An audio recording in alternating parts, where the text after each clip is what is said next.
nom c'est Moumini Koulibaly.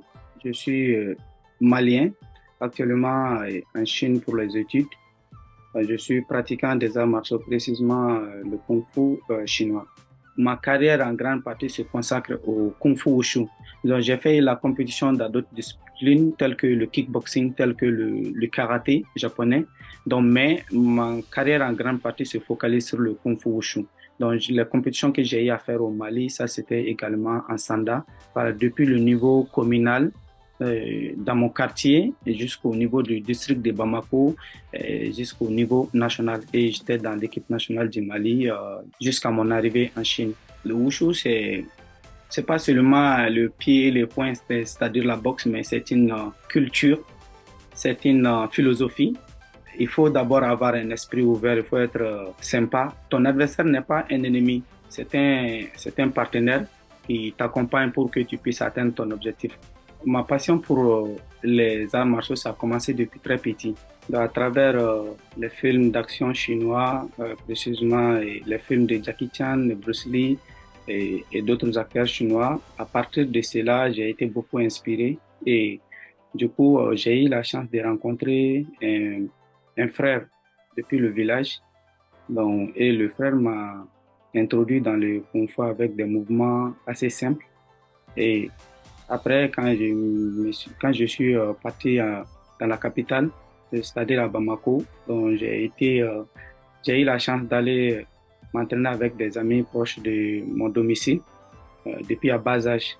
Donc, c'est à partir de cet instant que j'ai commencé à m'introduire profondément dans le Kung Fu chinois. Au début de ma carrière dans les arts martiaux, le Kung Fu, donc les parents n'étaient pas complètement d'accord avec moi. Ils n'étaient pas catégoriquement opposés, mais ils ne comprenaient pas puisque je suis peut-être la première personne dans la famille à pratiquer les arts martiaux. Du coup, ils pensaient que aller apprendre les arts martiaux, sinon le kung fu, ça allait me conduire à me battre avec les amis dans la rue. Ils s'opposaient.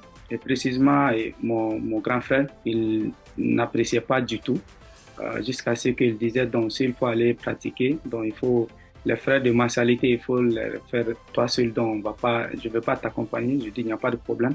Pendant les week-ends, j'étais obligé d'aller faire des petits euh, travail à côté, j'ai pouvoir gagner mes frais de mensualité. Tellement que j'étais passionné malgré toutes ces situations, j'ai tenu vraiment à pratiquer jusqu'à arriver à un niveau où je n'étais plus obligé de payer les mensualités à mon maître avec son accord, évidemment.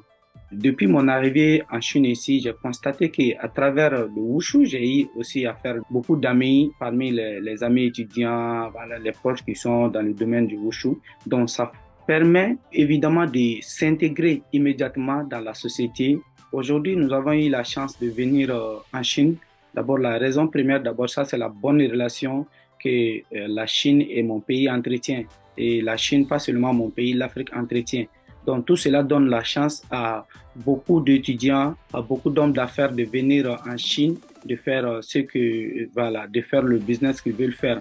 Et de même encore, ça permet aussi aux hommes d'affaires chinois de partir en Afrique, investir là-bas. Donc du coup, je souhaiterais, après la fin de mes études, donc je souhaiterais que dans ce domaine, je puisse apporter mon soutien avec les autres jeunes africains et chinois, donc d'être un trait d'union entre l'Afrique et la Chine, sinon le Mali particulièrement avec la Chine. Donc je souhaiterais être un trait d'union avec les autres jeunes pour amener cette relation à un niveau aussi idéal que possible.